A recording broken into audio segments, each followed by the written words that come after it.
কৃতজ্ঞতা। Bangladesh premier league BPL নিয়ে আলোচনা করতে চাই। আপনারা অনেকেই অনেক ধরনের প্রশ্ন করেছেন আমাকে নানাভাবে। এক নাম্বার প্রশ্ন যেটা, বিপিএল ম্যানেজমেন্ট ফার্ম নিয়ে এখন পর্যন্ত বাংলাদেশ ক্রিকেট বোর্ড অফিসিয়ালি কোনো ডিসিশন দেয় নাই। দ্বিতীয় যে প্রশ্নটা করা হচ্ছে যে 48 ঘন্টা মানে দুদিনের মধ্যে according to Iftekhar Rahman Mithu, chairman media committee, তিনি জানিয়েছিলেন বাংলাদেশের ক্রিকেট বোর্ডের সাথে যেসব অর্গানাইজেশনস, যেসব প্রতিষ্ঠানের আসলে ম্যাল ডিলিংস হয়েছে, বাংলাদেশ ক্রিকেট বোর্ড যাদের কাছে টাকা পায়, ডিফল্টার যারা, তাদের একটা লিস্ট গণমাধ্যমে প্রকাশ করা হবে। মিডিয়া কমিটির চেয়ারম্যান গণমাধ্যম নিজে ডিল করেন, তিনি সেটা বলেছেন, কিন্তু সেই জিনিসটা এখন পর্যন্ত আমরা দেখি নাই। থার্ড যে পয়েন্ট, আসলেই বিপিএল কবে থেকে শুরু হবে এই ব্যাপারে কোনো ডিসিশন এসেছে কিনা, মোটামুটি ডিসিশন ডান, সেই তথ্যটা আপনাদেরকে জানাবো এখনই। এবং এবারের বিপিএল এ কয়টা দল অংশগ্রহণ করছে এ নিয়ে আমি বারবার বিভিন্ন কন্টেন্টে আপনাদেরকে বলেছি যে 5টা দল অংশগ্রহণ করার সম্ভাবনা মোটামুটি শতভাগ। যদি কোনো ধরনের Bangladesh cricket board big or lucrative dealing পায়, সেক্ষেত্রে টিম সংখ্যা 6টা হতে পারে। আসলেই বাস্তবতা কি, আমি দল নিয়ে আপনাদের সাথে প্রথমে আলোচনা করতে চাই, এরপর বাকি ইস্যুসগুলো থেকে আসতে চাই।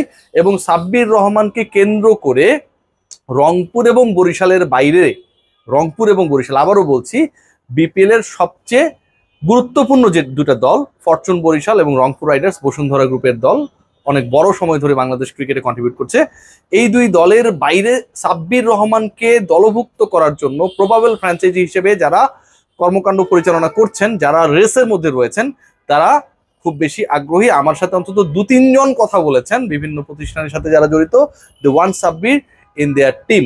এই ডিসকাশনটাও করব। তার আগে একটু ক্লিয়ার করতে চাই যে টোটাল কয়টা দলে বিপিএল হবে, কারা অংশগ্রহণ করছে। শুরুতেই আপনাদেরকে ক্লারিফাই করতে চাই, আপকামিং বিপিএল 5টা দলের বেশি নিয়ে হচ্ছে না। লাস্ট বিপিএল যদি আমরা দেখি সেখানটায় ছিল 7 দল, এবারের বিপিএল এ 2টা দল কমে গেছে, 5 দলের বিপিএল হবে। 5 দলের বিপিএল যদি হয়, তাহলে আমি যেই আলোচনাটা করছিলাম একটু আগে যে রংপুর অ্যান্ড বরিশাল, এই দুই দল কনফার্মড।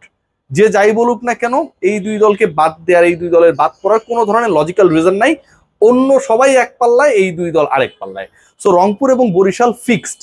এই দুই দল যদি ফিক্সড হয়, বাংলাদেশ ক্রিকেট বোর্ডের এই মুহূর্তে সবচেয়ে লয়াল কাস্টমার, বাকি থাকে 3টা স্পট। দেখুন, রংপুর এবং বরিশালের টেকনিক্যাল জায়গা যেটা, সেটা হচ্ছে নট রংপুর নাইদার বরিশাল, তারা কিন্তু বিপিএল এর কোনো ভেন্যু না। বিপিএল এর ভেন্যু হচ্ছে ঢাকা, বিপিএল এর ভেন্যু হচ্ছে চিটাগং, বিপিএল এর ভেন্যু হচ্ছে সিলেট। এবং এই 3টা জায়গাতেই বিভাগীয় শহরে আপকামিং বিপিএল হবে। এবং রংপুর বরিশাল অংশগ্রহণ করছে, তাদের সাথে যেই 3টা দল অ্যাড হবে, তার মানে কি এটা দাঁড়াচ্ছে যে ওই 3টা দলের একটা ঢাকা, একটা চট্টগ্রাম, একটা সিলেট, যেহেতু এই 3 ভেন্যুতে খেলা হবে। নো, এমন একটা ঘটনা ঘটতে যাচ্ছে যেখানটায় হোস্ট যেই শহরটা হবে, 3 শহরের এমন একটা ঘটনা ঘটতে যাচ্ছে যেখানে হোস্ট একটা শহর ধরেন হচ্ছে, কিন্তু সেই শহরের টিম আপকামিং বিপিএল এ না থাকার একটা বিশাল প্রবাবিলিটি তৈরি হয়েছে। ঢাকা বিপিএল এ থাকছে, কোনো ডাউট নেই, কিন্তু ঢাকার মালিকানায় যারা ছিলেন তারা থাকছেন না, তাদেরকে রাখা হচ্ছে না। শাকিব খানকে সামনে এনে যারা ব্র্যান্ডিং করার চেষ্টা করেছিলেন, তাদের ম্যাল ডিলিংস, এবং একই সাথে প্রথম আলো রিপোর্ট অনুযায়ী ফিক্সিং কাণ্ডে সন্দেহভাজনদের তালিকায় নাম থাকাটা বাংলাদেশ ক্রিকেট বোর্ডকে, বিপিএল গভর্নিং কাউন্সিলকে অনেক বেশি বিব্রত করেছে। সেই ফ্র্যাঞ্চাইজি মালিকদেরকে আরো বেশি কন্টিনিউ করা, অন্তত পরের 5 বছর, এবার ডিলিংসটা হবে কিন্তু নেক্সট 5 ইয়ার্স এর জন্য, সেখানটা তাদেরকে রাখা। 1 নাম্বার পয়েন্ট। তার মানে ঢাকার ফ্র্যাঞ্চাইজি থাকছে, কিন্তু ঢাকার মালিকানায় একটা বড় পরিবর্তন আসছে। কারা আসছে সেটা আমরা জানি না। What about Chittagong? Chittagong kings থাকছে কি থাকছে না, এই ব্যাপারে যখন আমি সামির কাদের চৌধুরী ভাইকে প্রশ্ন করেছিলাম, তারই ডাকা একটা প্রেস কনফারেন্সে তিনি কিন্তু ওই ব্যাপারে কোনো ক্লিয়ার অ্যান্সার দেন নাই।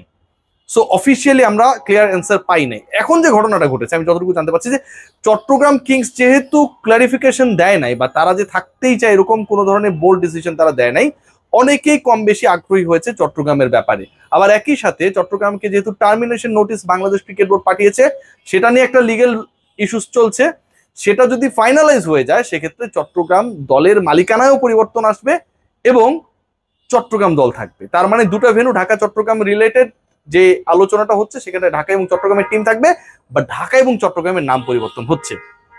বিভিন্ন আলোচনায় আপনাদেরকে বলেছিলাম যে খুলনাকে নিয়ে খুব বেশি প্রশ্ন নেই, কিছু কিছু ডিউস থাকতে পারে, কিছু কিছু ডিলিংসের ডেডলাইন ফেলিওর থাকতে পারে, but the whole structure they maintain গত 5 বছরে এটা নিয়ে খুব বড় কোনো প্রশ্ন নেই। মেহেদী হাসান মিরাজ থেকে শুরু করে যে ক্রিকেটাররা খুলনায় খেলেছিলেন, আপনারা সবাই জানেন মাহিদুল অঙ্কনও লাস্ট বিপিএলে খুলনায় খেলেছিলেন, নাসুম আহমেদ সেই দলটায় ছিলেন। সো মোটামুটি একটা ভালো জায়ান্ট কিলার টিম ছিল।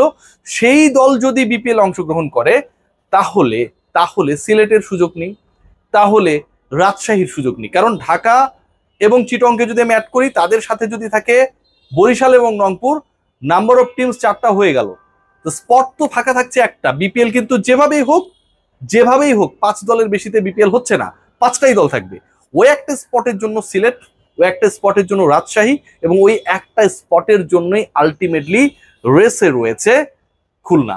এই 3 দল থেকে কোন দল পিকড হবে সেই আলোচনা যদি করতে যাই, তাহলে অন্তত সিলেটের ফ্র্যাঞ্চাইজির মালিক অথবা নতুন কেউ যদি আশাও ব্যক্ত করে এই মুহূর্তে সিলেটকে দল দেওয়ার ব্যাপারে খুব বেশি পজিটিভিটি আমি অন্তত বাংলাদেশ ক্রিকেট বোর্ড রিলেটেড যারা রয়েছেন, বিপিএল রিলেটেড যারা রয়েছেন তাদের কাছ থেকে পাইনি। So the race will be between Khulna and Rajshahi. পঞ্চম দল কে হবে সেটা ডিপেন্ড করছে খুলনা নাকি রাজশাহী। এখন রাজশাহীর ম্যাল ডিলিংস ছিল, খুলনা ওয়েল ডিলিং করেছে, সেই হিসাব করলে আপকামিং বিপিএল এ রাজশাহীর টিম পাবার চান্সেস ইজ ভেরি লো। যেই 5টা দলে বিপিএল হতে যাচ্ছে তার একটা রংপুর, একটা বরিশাল, আর বাকি 3 দলের মধ্যে একটা ঢাকা, একটা চট্টগ্রাম এবং একটা খুলনা, এখন পর্যন্ত যতটুকু ধারণা পেয়েছি। সো বিপিএলটা কবে থেকে শুরু হতে যাচ্ছে, ইটস ভেরি ইম্পর্টেন্ট কোয়েশ্চেন। সেই প্রশ্নের উত্তরটা হচ্ছে জানুয়ারির 15 তারিখের যে ডেডলাইনটা করা হয়েছিল বা বলা হয়েছিল, সেই ডেডলাইন থেকে বাংলাদেশ ক্রিকেট বোর্ড একটু এগিয়ে আসতে চায়। মানে বিপিএল করার যে পরিকল্পনা এবং সেটা শেষের যে পরিকল্পনা, সেটা অন্তত 10th জানুয়ারির মধ্যে শেষ করতে চায় বাংলাদেশ ক্রিকেট বোর্ড, এবং সেটা যদি তারা অ্যাকর্ডিংলি করতে পারে তাহলে বিপিএল শুরু হবে ডিসেম্বরের ফার্স্ট উইকে। 5টা দলের বিপিএল করতে খুব বেশি বেগ পেতে হবে না, কারণ এখানটা আরেকটা ইন্টারেস্টিং ফ্যাক্ট থাকবে যে এলিমিনেটেড হবে আলটিমেটলি একটা দল। টপ 4-এ বা কোয়ালিফায়ার যেভাবেই বলি, অর এলিমিনেটর যেটাই বলি না কেন, সেই জায়গায় 4 দলকে আমরা পাবো। এবং বিপিএল এর প্রথম রাউন্ডটায় যেই দলটা আসলে ভালো দল করতে পারবে না তারাই বাদ পড়ে যাবে। So overall the discussion is that BPL মোটামুটি ফাইনাল, 5 দলের বিপিএল হচ্ছে। ও হ্যাঁ, যে আলোচনাটা আসলে মাঝখানে অনেকটা মিসিং হয়ে গেছে, কারা বিপিএল এর সত্ত্ব পাচ্ছে, মানে বিপিএল ম্যানেজমেন্টের দায়িত্ব পাচ্ছে, সেখানটায় আইএমজি পাচ্ছে, ইন্টারন্যাশনাল ম্যানেজমেন্ট গ্রুপ। এটাও ডান, 100% ডান। তাদের সাথে বাংলাদেশ ক্রিকেট বোর্ডের কিছু কমিটমেন্টস, কিছু এগ্রিমেন্টস এসব চলছে, এবং সেইগুলো ফাইনালাইজ হয়ে গেলেই, কারণ বাংলাদেশ ক্রিকেট বোর্ড একটা সাস্টেইনেবল বিপিএল করতে চায়, ফিনান্সিয়ালি লস করতে চায় না, দলগুলোকে লাভেবল করতে চায়, প্রশ্ন যেন তৈরি না হয় সেই ব্যাপারটা এনশিওর করতে যায়, যেটা গত 11টা এডিশনে হয়েছিল। সো